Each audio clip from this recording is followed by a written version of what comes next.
When we think of Richard Feynman, we imagine a brilliant physicist.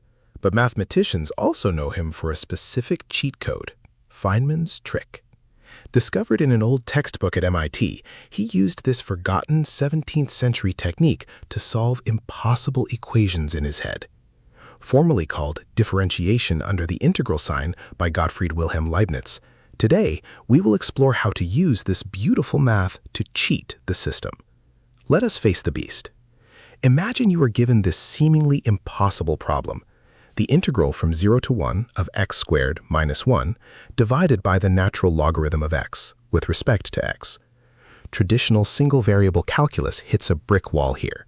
U substitution and integration by parts only make the expression messier. Unless you use advanced double integrals with Fubini's theorem, this problem is a dead end.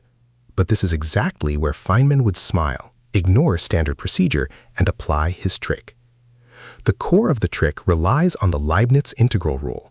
The rule states that if you have an integral depending on a parameter, let us call it t, you can take the derivative of the entire integral simply by sliding the derivative operator inside the integral sign.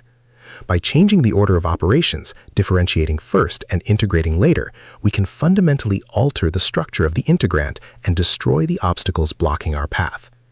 To apply this, we need a parameter. Feynman's genius move is to generalize the problem. Instead of the specific number 2, let us replace it with a continuous variable, t. We define a new function, I of t, as the integral from 0 to 1 of x to the power of t minus 1 over the natural logarithm of x. Our original impossible problem is now just a specific case when t equals 2. We have temporarily made the problem broader, which ironically is the key to solving it. Now we unleash the Leibniz rule. We differentiate our new function I of t with respect to our parameter t. We slide the derivative inside the integral. Remember, during this specific partial derivative step, x is temporarily treated as a constant and t is our variable.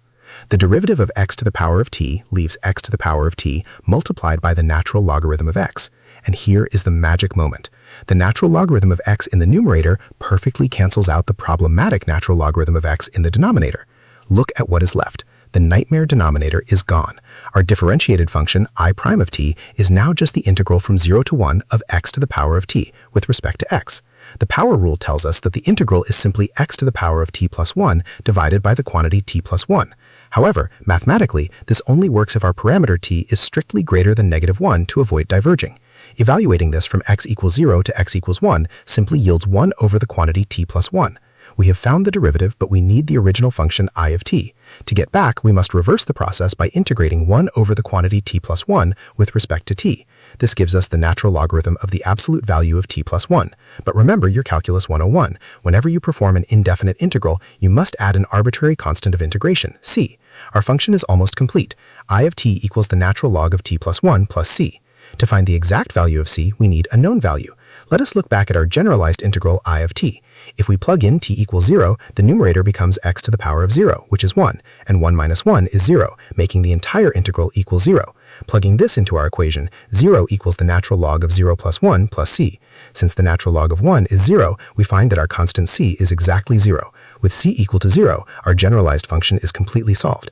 I of t equals the natural logarithm of t plus 1. To find the answer to our original impossible integral, we simply plug our specific value back in. Remember, our original problem was I of 2. Plugging in t equals 2, we get the natural logarithm of 2 plus 1, which is the natural logarithm of 3. And just like that, an impossible mathematical wall is shattered by thinking outside the box. References include Advanced Calculus by Frederick S. Woods, and Surely You're Joking, Mr. Feynman.